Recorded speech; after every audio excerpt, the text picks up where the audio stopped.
ఎవరైనా సరే ఆరోగ్యంగా ఉండాలంటే శుభ్రత పాటించాలి. మరి శుభ్రత కావాలంటే ఎలిం ప్రొడక్ట్స్ వాడాలి. ప్లస్ ఒక ఫ్యామిలీగా మేమంతా ఓకే. ఫిష్ వెంకట్ నేను ఎస్పెషల్గా మేము చాలా దగ్గరగా ఉండేవాళ్ళం. అయితే మనోడు ఒక సక్సెస్ ఒక రేంజ్లో చూశాడు. నేను అతని పక్కన ప్రతి ఒక్క మూమెంట్లో ఉన్నాను. అది తర్వాత అతనికి మంచి పేరు వచ్చింది. కందిరిగా నుంచి ఇంకా బాగా పేరు వచ్చింది. ఇంకా బాగా పేరు వచ్చిన తర్వాత చాలా బిజీ అయ్యాడు మనోడు. చాలా బిజీ అయ్యాడు. చాలా ఇంకా ఆ టైంలో ఫిష్ వెంకట్ 3-4 సినిమాలు చేసే రోజులు ఉన్నాయి. రోజుకు డైలీ మెయింటైన్ చేసుకుంటూ అటు ఇటు నేను చూశాను. ఆ మూమెంట్ చూశాను అతనిది. అండ్ ఇప్పుడు ప్రెసెంట్ హెల్త్ కండిషన్ చాలా అంటే కొన్ని మన మీదనే ఉంటుంది బ్రదర్. అది ఇప్పుడు నేను మీకు ఎంత చెప్పినా మీరు వినే మూడ్లో లేకుంటే మనం చెప్పలేం. ఒకసారి 2 సార్లు చెప్తాము. ఓకే. అతనికి ఆ డ్రింకింగ్ హ్యాబిట్స్ అవన్నీ కొంచెం ఎక్కువ. సో మనం చెప్పేవాళ్ళం సైడ్లో ఉండి, అరే వద్దురా మామ ఇంత మరీ టూ మచ్ చేయకురా మామ అని చెప్పేవాళ్ళం. ఏం కాదురా భయ్ ఏమవుతుంది అని చెప్పేవాడు. అలా అలా ఆ సక్సెస్తో మళ్ళీ డబ్బులు కూడా బాగున్నాయి, డబ్బులు ఎక్కువ వస్తున్నాయి, సర్కిల్ పెరిగింది. ఆ సర్కిల్ కూడా ఎలా పెరిగిందంటే ఓన్లీ మన హైదరాబాద్ దాకానే కాదు, అతనికి టైం దొరికిందంటే వెళ్ళిపోతాడు బండి తీసుకొని వైజాగ్, విజయనగరం, కొత్తగూడెం అని. అసలు టోటల్గా పెద్ద సర్కిల్ ఉంటుంది. ఓకే. అక్కడికి వెళ్ళాడంటే ఇంకా అయిపోయా. ఇంకా ఒక 3-4 రోజులు ఉండాడంటే ఇంకా ఖాళీ లేదు. ఇంకా టోటల్ డ్రింకింగే. డ్రింకింగ్ అంటే ఇక దానికి మెల్లమెల్లగా బానిస అయిపోయాడు టోటల్గా. ఇక అదేమైపోయిందంటే ఒక టైం రాగానే హెల్త్కి షుగర్ అటాక్ అవ్వడము, దాని తర్వాత స్లోగా టోటల్గా డెటరియేట్ అయింది బాడీ. ఇప్పుడు ఉన్న పొజిషన్లో ఎలా ఉందన్నా అంటే కిడ్నీ పెట్టాలంటే బాడీ సహకరించాలి. మళ్ళీ ఆ బాడీ సహకరిస్తుందా లేదా తెలియదు. డోనార్స్ రావాలి. ఆ డోనార్స్ ఎవరు వస్తారు, ఎవరిస్తారు అనే మూమెంట్లో ఉంది. ఇప్పుడు కలుస్తున్నా హాస్పిటల్స్ చేంజ్ అవుతున్నాయి. మొన్నటిదాకా ఇక్కడ మియాపూర్ దగ్గర హాస్పిటల్ ఉండేది ఫస్ట్. దాని తర్వాత మళ్ళీ బోడుపల్లి అక్కడికి వెళ్ళాడు. మళ్ళీ అక్కడ నుంచి ఇప్పటికి ఇక్కడికే వచ్చాడు. మినిస్టర్ గారు ఎవరు ఆయనకు తెలిసిన హాస్పిటలే అండ్ వాళ్ళ చుట్టాలదే. సో ఫ్రీగా ట్రీట్మెంట్ చేస్తా అని ఇక్కడ చెప్పారు. మళ్ళీ ఇక్కడ తెచ్చి పెట్టారు.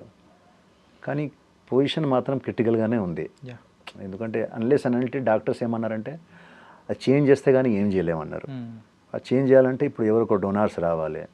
డోనార్స్ అంటే అంత ఈజీగా దొరకరు. కొన్ని ఫ్యామిలీకి ఇద్దామంటే ఫ్యామిలీ వాళ్ళు ఏమంటున్నారంటే వాళ్ళ పాపతో మనం మాట్లాడితే అంకుల్ మాది సెట్ కావట్లేదు అంటుంది ఆమె. ఆయనకేమో పాజిటివ్ అట, వీళ్ళదేమో వేరే బ్లడ్ గ్రూప్స్ ఉన్నాయట. సో ఇప్పుడు ముందు ఎవరు వస్తాడు, ఇచ్చేవాడు ఎవడు? ఒకళ్ళు ఇవ్వాలన్నా ఒక డబ్బులు ఇప్పుడు కిడ్నీస్ అంత ఈజీగా 40-50 lakhs ఖర్చు అవుతుంది కాదన్నా. అంటే మీరు అన్నట్టు ఫిష్ వెంకట్ అన్నకి చాలా పెద్ద సర్కిల్. అవును. విజయవాడ, వైజాగ్ దొరికినప్పుడల్లా ఆడ దోస్తుల్ని మీట్ అవ్వడం కానీ అట్లా అన్నీ చేశారు. కాదే ఇలాంటి సందర్భంలో కూడా అంటే అన్న అలా పొజిషన్లో ఉండడం కానీ ఆర్థిక సహాయం కోసం కానీ ఇలా చూస్తుంటే ఎంతో బాధేసింది అన్న. అదే అంటున్నాను. అంటే ఏదైనా కూడా మన మీద ఉంటుంది బ్రదర్. భగవంతుడు మనకు అన్నీ ఇస్తాడు. మీరు దాన్ని ఎలా కాపాడుకుంటారనేది మీ మీద ఉంటుంది. హెల్త్, మనీ, ఫ్యామిలీ అన్నీ మీకు ప్రొవైడ్ చేస్తాడు. బట్ ద థింగ్ ఈజ్ మీరు అవి ఎంతవరకు కాపాడగలుగుతారు, దాన్ని ఎంతవరకు మీరు మెయింటైన్ చేయగలుగుతారు అనేది ముఖ్యం. ఆయనకు అన్నీ ఇచ్చాడు. ఫ్యామిలీ ఇచ్చాడు, 2 కొడుకు, కూతురు, మంచి ఆరోగ్యాన్ని ఇచ్చాడు. ఆది టైంలో మంచి మంచి బాడీ. ఆది టైంలో మేమంతా నన్ను ఒక్కొక్క సైడ్ ఇంకో సైడ్ పెట్టి ఇట్లా లేపేవాడు భుజంతో. అంత గట్టి మనిషి. ఆ టైంలో అంత గట్టిగా ఉన్నాడు. ఇప్పుడు చూడండి, ఇప్పుడు అదే మనిషి అసలు నడవాలి, ఇంక 2 అడుగులు వేయాలంటే కష్టం. సో అది చేసుకున్నది అతనే, దానికి ఎవరు కారకులు గారు. స్వయంగా ఈజ్ ద ఓన్లీ కారకుడు దానికి. మన వెనుక ఎవరైనా ఒక బిగ్ హ్యాండ్ ఉందంటే మనం ఫెయిల్యూర్ అయితే బాధపడతాం. లైక్ నా ఫాదర్ పెద్ద హీరో ఉండో, లేకుంటే ప్రొడ్యూసర్ ఉందో, లేకుంటే డైరెక్టర్ ఉండి నేను సక్సెస్ కాలేని పరిస్థితిలో నా మెంటల్ స్టెబిలిటీ వేరేగా ఉంటుంది, ఆ ఆలోచన వేరేగా ఉంటుంది. మీరు 0 వచ్చినప్పుడు అక్కడ నుంచి రూపాయి వచ్చినా మీకు బాధ ఉండదు. మీరు అచీవ్మెంట్గానే ఫీల్ అవుతారు. సిటీకి వచ్చినప్పుడు రూపాయి తీసుకొని రాలేదు. అలాంటి 25 years ఇండస్ట్రీలో నేను ఏదైతే సాధించానో అది నాకు ప్లస్సే. నేను ఎక్కడ పోగొట్టుకోలేదు. జీరో ఉండడం పోగొట్టుకుంటాడు, మైనస్లోనే పోతుంది వెళ్తుంది తప్ప జీరో నుంచి నేనేం పోగొట్టుకోలేదు ఏం లేదు. జీరోకి వచ్చాను, అక్కడ నుంచి నేను మ్యారేజ్ అవ్వడం, నా పిల్లలు మంచి స్కూల్స్లో చదవడం, నేను ఒక మంచి లైఫ్ గడపడము. అంటే లైఫ్ ఇన్ సెన్స్ అన్ని కారు బంగ్లాలు 10 ఉన్నాయని కాదు. నేను నాకు ఒక ఫ్లాట్ ఉంది, సొంత ఫ్లాట్ ఉంది, నాకు ఒక కారు ఉంది, నా మంచి ఫ్యామిలీ ఉంది, నాకు 2 పిల్లలు ఉన్నారు, వాళ్ళు మంచి ఎడ్యుకేషన్, వాళ్ళు చదువుతున్నారు. నాకు మా వైఫ్తో ఉన్న రిలేషన్ బ్యూటిఫుల్ రిలేషన్ ఉంది. నాతో పాటు మా అమ్మ ఉంటుంది, నా తమ్ముడు నాకు చాలా ప్రాణంగా ఉంటాడు. ఇంకేం కావాలి? ఇంకా మనకు అంటే ఓన్లీ డబ్బులే కాదు కదా, ఇవన్నీ కూడా మనకు సంతోషాన్ని ఇస్తుంది, మన ఆనందాన్ని ఇస్తుంది. సో ఇవన్నీ నాకు ఉన్నాయి భగవంతుడి దయ వల్ల. సో నేను ఇప్పుడు కూడా ఈ ఇండస్ట్రీలో 25 years నేను ఏదో పోగొట్టుకున్నాను, లేకుంటే నాకు ఇంకా నేను ఏ స్థాయికి వెళ్ళాలి ఆ స్థాయికి వెళ్ళలేదు అని ఎప్పుడు ఫీల్ కాలే. ఎందుకంటే నేను జీరో నుంచి వచ్చాను కాబట్టి నాకు 1, 2, 3, 4 ఏం దొరికినా నాకు అది ప్లస్ కిందికే వస్తుంది. సో నేను ఐఎమ్ వెరీ మచ్ హ్యాపీ. ఏ దొరికినా కూడా నేను ఫుల్ ఎంజాయ్గా చేస్తాను, ఎక్కడో నవ్వుకుంటా మంచిగా అంతతో సరదాగా ఉండి. షూటింగ్స్ ఉన్న టైంలో ఏ కొత్త ఆర్టిస్ట్ ఉన్నా, వాడు ఈరోజు వచ్చినా, వాడు నిన్నటి నుంచి ఉన్నా, ఎన్నో సంవత్సరాల నుంచి వాళ్ళందరితో కలిసిపోతా, వాళ్ళందరితో సరదాగా ఉంటా, ఎంజాయ్ చేస్తా. ఆ ఒక మూమెంట్ని నా మూమెంట్ని నేను ఎంజాయ్ చేయాలనుకుంటా అంతే. దాని వెనుక మళ్ళీ ఇది కావాలి అది కావాలని ఉండదు, ఏమొచ్చినా దాంట్లో సంతోషంగా ఉంటా. అదే మీరు ఇండస్ట్రీకి రావడానికి ద ఫస్ట్ మూవీ బద్రి. అంటే పవన్ కళ్యాణ్ గారు మిమ్మల్ని ఇలా ఇండస్ట్రీలోకి తీసుకురావడానికి ఆ పరిచయం కానీ, అంటే పూరి జగన్నాథ్ గారితో తర్వాత పరిచయం చేయించడం కానీ, మీరు అక్కడి నుంచి మీ జర్నీ అనేది మొదలు పెట్టడం అసలు ఎలా? అసలు అంటే పవన్ కళ్యాణ్ గారు నా దగ్గర అంటే తమ్ముడు షూటింగ్ జరుగుతుంది BHAలో, అక్కడ పవన్ కళ్యాణ్ గారి ఫస్ట్ టైం నేను కలవడం జరిగింది. ఆయన కూడా అసలు ఆ టైంలో చాలా రిజర్వ్గా ఉండేవాళ్ళు. ఇప్పుడు రిజర్వ్గా ఉంటారు, అప్పుడు ఇంకా రిజర్వ్గా ఉండేవాళ్ళు. పేపర్ చదువుకుంటూ సోలోగా కార్నర్లో కూర్చొని అట్లా ఉండేవారు. నేను తక్షణని మా ఫ్రెండ్ చాలా భయపడుకుంటూ వెళ్ళాం. అంటే కొంచెం భయం ఉంటుంది, రెస్పాన్స్ ఎలా వస్తుందని చెప్పేసి. సో ఆయన దగ్గరికి వెళ్ళి, సార్ మీతో మాట్లాడాలనుకుంటున్నామంటే, ఇలా పేపర్ ఇట్లా తీశారు, ఎవరు మీరు అన్నాడు. సార్ నా పేరు ఆనంద్ సార్, ఇతని పేరు తక్షణ అని చెప్పాను. ఓకే ఓకే ఓకే అని తర్వాత మీరేం చేశారు ఇంతకుముందు అని అడిగారు.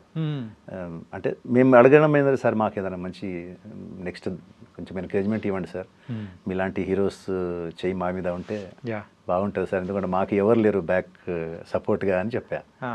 మీరేం చేశారని అడిగాడు. అయితే అప్పటికి మేము మా ఒక చిన్న అచీవ్మెంట్ ఏముందంటే, మేమిద్దరము ఇక్కడ ఇమ్రాన్ ఖాన్ అని చాలా పెద్ద కొరియోగ్రాఫర్ ఉండేవారు, ఆయన ఫ్యాషన్ కొరియోగ్రాఫర్.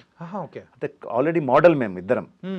ప్లస్ మంచి మంచి హోటల్స్లో, స్టార్ హోటల్స్లో అక్కడిక్కడ మేము షోస్ ఇస్తున్నాం. ప్లస్ అవి పేపర్స్లో పడుతున్నాయి ఫొటోస్ అవన్నీ. సో పవన్ కళ్యాణ్ గారికి ఇమ్రాన్ ఖాన్ అంటే తెలుసు. Is a very famous fashion photographer, fashion choreographer ఇక్కడ హైదరాబాద్లో.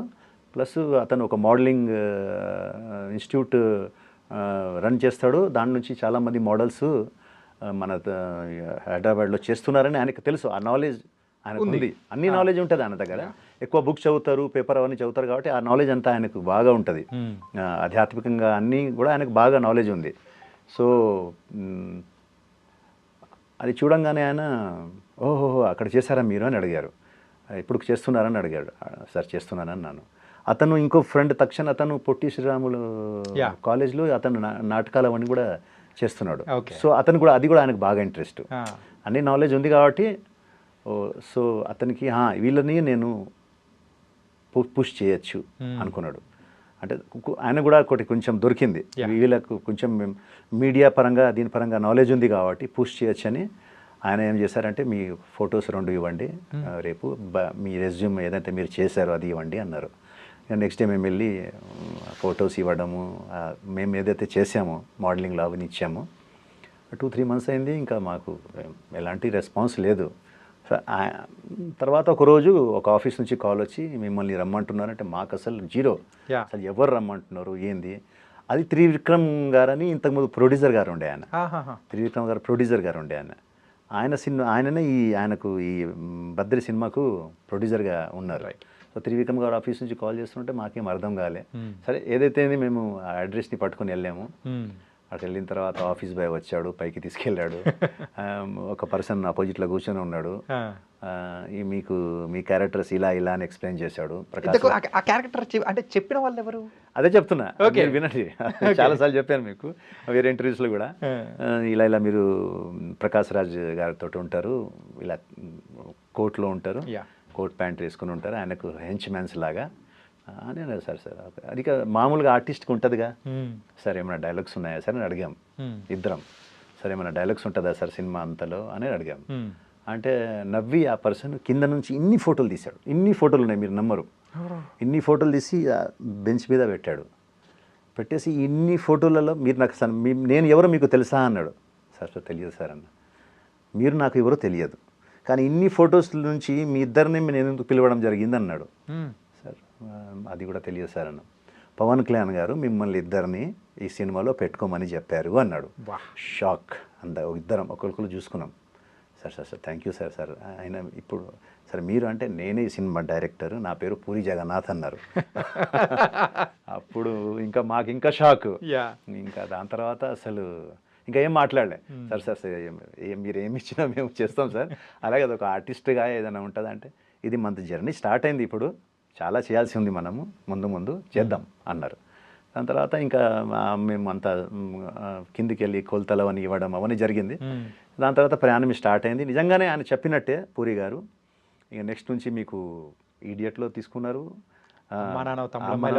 తీసుకున్నారు. దాని తర్వాత కంటిన్యూస్గా ఆయన చేశారు నాతో సినిమాలు, ప్రతి సినిమాలో తీసుకున్నారు ఆయన. స్పెషల్గా పిలిచి ఏదో ఒక క్యారెక్టర్ మనకి ఇచ్చేవాళ్ళు. సో ఆ విధంగా పవన్ కళ్యాణ్ గారు లేకుంటే ఇది జరగకపోయేది కాదు. సరే ఇది చేసామని దీని తర్వాత మేము తిరగడం మొదలుపెట్టాం. కొంచెం రికగ్నిషన్ వచ్చింది కదా అని. ఇంకా ఆది ఓపెనింగ్ అయింది రామారెడ్డి స్టూడియోలో. అక్కడికి వెళ్ళడం, అక్కడ కలవడము, అక్కడ ఫొటోస్ ఇవ్వడము, వినయ్ గారికి నచ్చడము. ఆయన ఆది సినిమాలు మమ్మల్ని జూనియర్ ఎన్టీఆర్ గారి అన్నల్లాగా తీసుకోవడము, అది మంచి క్యారెక్టర్స్. మేము జైల్లో ఉంటాము. సో ఇలా సినిమా ప్రయాణం మొదలైంది. ఇక అక్కడ నుంచి ఇంకా అందరితో పెద్ద పెద్ద డైరెక్టర్స్ అందరితో చేసాము. రాజమౌళి గారితో చేశాను 3-4 సినిమాలు. సో ఆ అదృష్టం అయితే మాకుంది. ఇప్పుడు ఉన్న ఆర్టిస్ట్కు ఆ అదృష్టం ఉంటుందో లేదో తెలియదు. ఎందుకంటే రాజమౌళి గారు ఇప్పుడు సినిమాలు మనోళ్ళు చేయాలంటే నాకు తెలిసిన వరకు ఇట్స్ వెరీ హార్డ్.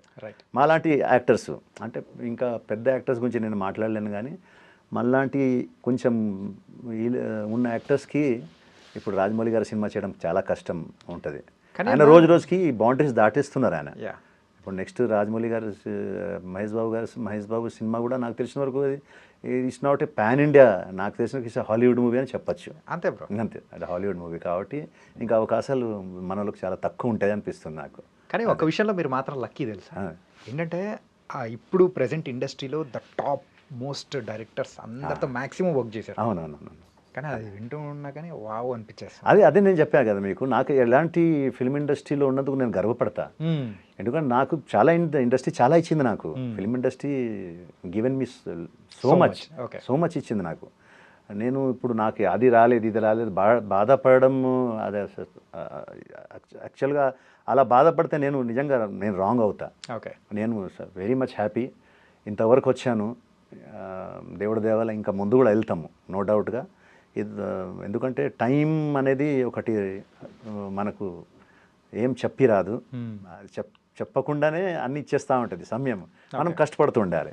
సో కష్టపడుతున్నాం. డెఫినెట్గా మంచి అవకాశాలు ముందు ఉన్నాయి మనకు. అది అన్నా, ఇది మీరు ఇందాక చెప్పారు ఆది మూవీలో కూడా గ్యాంగ్ మొత్తం ఉన్నారు, ఒక 4-5 మెంబర్స్ వాళ్ళందరూ కూడా ఉన్నారు. అందులో ఫిష్ వెంకట్ గారు కూడా ఉన్నారు.